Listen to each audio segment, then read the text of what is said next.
Friedrich Nietzsche, a nihilist, the man who killed God, the last philosopher, the best mustache this world will ever see. Nietzsche was a man of infamy, criticized by many and disrespected in his time. Nietzsche died before his work really saw any glory, a crazy old man, with some of the most groundbreaking and interesting ideas in modern history. Nietzsche was born a preacher's son in a small Prussian village. When Nietzsche was 4, his father passed away, leaving little Fred to be raised by his mother and 4 sisters. In his younger years, Nietzsche was a good little chap, studying to become a minister like his late father. Many called him the Little Pastor. It kind of like his rapper name.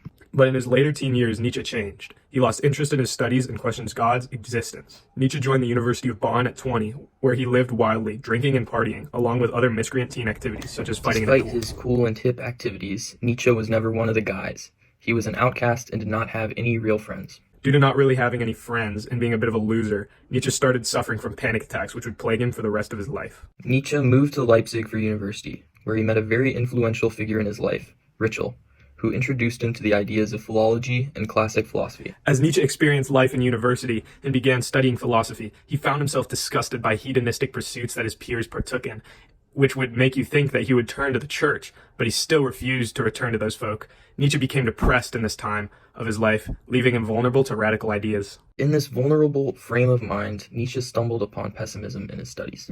As Nietzsche was a malleable young mind, only a bit older than ourselves at this time, he latched on to the man who came up with pessimism, Schopenhauer.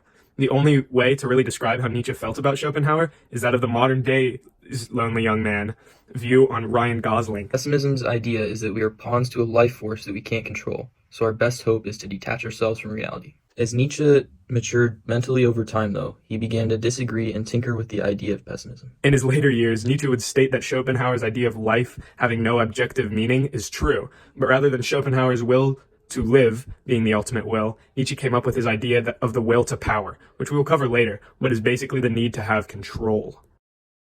When Nietzsche was only 24, he was appointed as a professor by his mentor, making him the youngest faculty member at his university.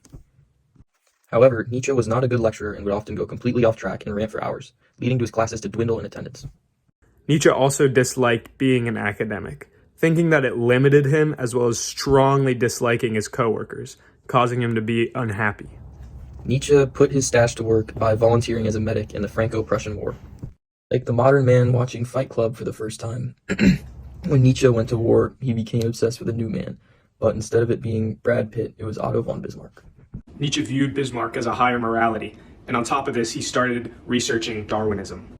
Combining these ideas in his mind, Nietzsche transformed Schopenhauer's theory of pessimism into a theory of his own. Nietzsche stayed with Schopenhauer's core ideas of life being a constant turmoil, but deemed Schopenhauer's solution as meager and weak-minded, as well as anti-life, with Nietzsche especially despised. Age 34, Nietzsche resigned from the university citing ill health, and he became more unhinged. During this time of his life, Nietzsche is quoted to have done philosophy with a hammer, as he would spend his days philosophizing and quote-unquote smashing hollow idols. For multiple years of this angry and bitter way of life, Nietzsche mellowed out after spending time in Italy. Around this time as well, Nietzsche met his lover, Lou Salomon, and he wrote his more cheerful books during his time with her. Keeping with the theme of Nietzsche's life, Lou ended up leaving him for another man. Nietzsche was devastated by this betrayal and became disillusioned with the world as he retreated to the Swiss Alps to write his masterpiece, Thus Spoke Zarathustra. Now, this book is considered by many, including me, to be Nietzsche's best piece of work, but also one of his most detached and confusing pieces. Nietzsche packed his story with layers of contradiction and irony, as well as the book being infamously cryptic. The most important part of the book is Nietzsche's idea of the Übermensch, which we will cover extensively later. In Nietzsche's later years, he began jumping between halfway houses, becoming more isolated and disillusioned with the world. He refused to return home to his mother and sister, citing that he hated the sound of his sister's voice. Through this horrible part of Nietzsche's life, he continued to stick to his philosophy and refused to succumb to pessimism.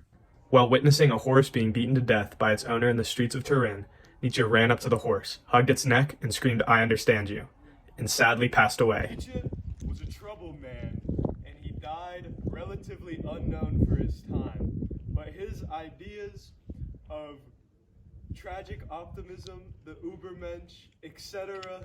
still stay relevant to this day.